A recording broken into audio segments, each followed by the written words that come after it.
This is the Samsung Z Flip 5, and this is the most fun I've had with the phone in God only knows how long. It isn't perfect, but what it does right, it does really well. And today I'm going to give you a few things I enjoy most about this phone. So let's go ahead and talk about it.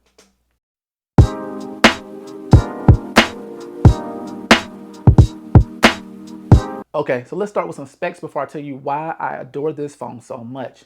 It has a 1080 by 2640 screen with a 120Hz refresh rate and support for HDR10 plus. For memory, you have 8 gigs of RAM coupled with either 256 or 512 gigs of storage. The cameras on here are a 12 megapixel main wide camera, a 12 megapixel ultra wide, and a 10 megapixel selfie camera.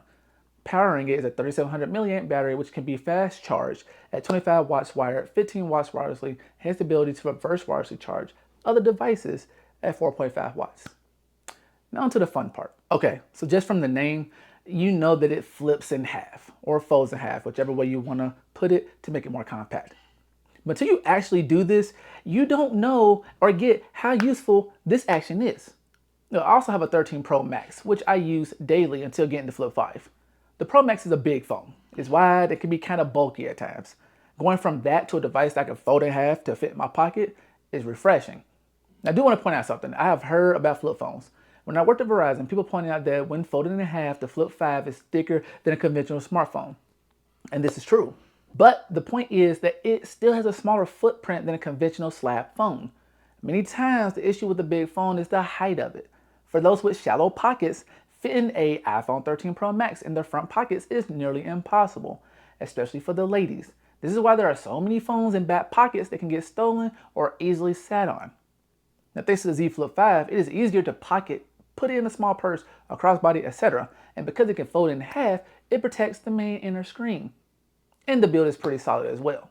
In addition to have a solid build, this phone just feels good in the hand. I know that sounds weird how I put it, but the frosted glass back feels satiny, which is really pleasing to my hands because I like tactile things.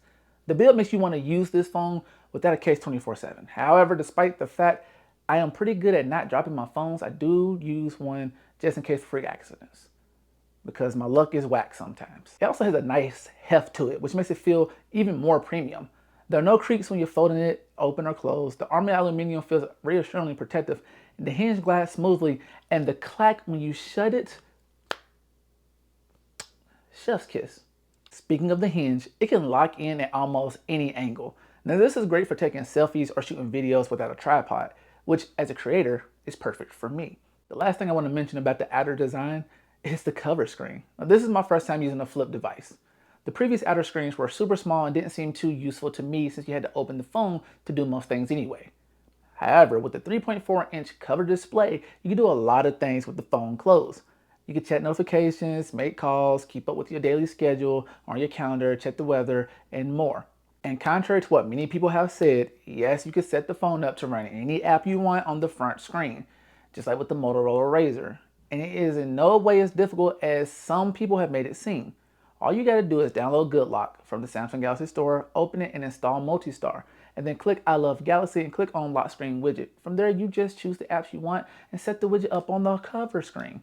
It's just that simple. The last bit about the overall build I really like is how the device folds flat. Previous Samsung foldables had an awkward gap, which kept the devices from folding flat. On the Z Fold 3, this made it awkward for me to use when closed. It just threw off the way I could hold the phone. Not here though. Chinese manufacturers have been making foldable phones that fold flat for years, so it's about time Samsung has caught up to the trend. Not much can be said about the inside compared to the outside, considering not much has changed. The 6.7-inch screen is beautiful, it's typical Samsung display with vibrant colors, crisp visuals, and fluid scrolling, thanks to that 120Hz refresh rate. Although what has grown on me is the aspect ratio when the phone is open.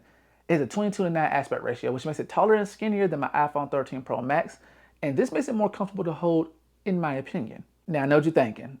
Yes, it's a stretch to reach the top of the phone still. However, Samsung's one-hand mode and other Android devices as well is well above the iPhone's implementation of a one-handed mode.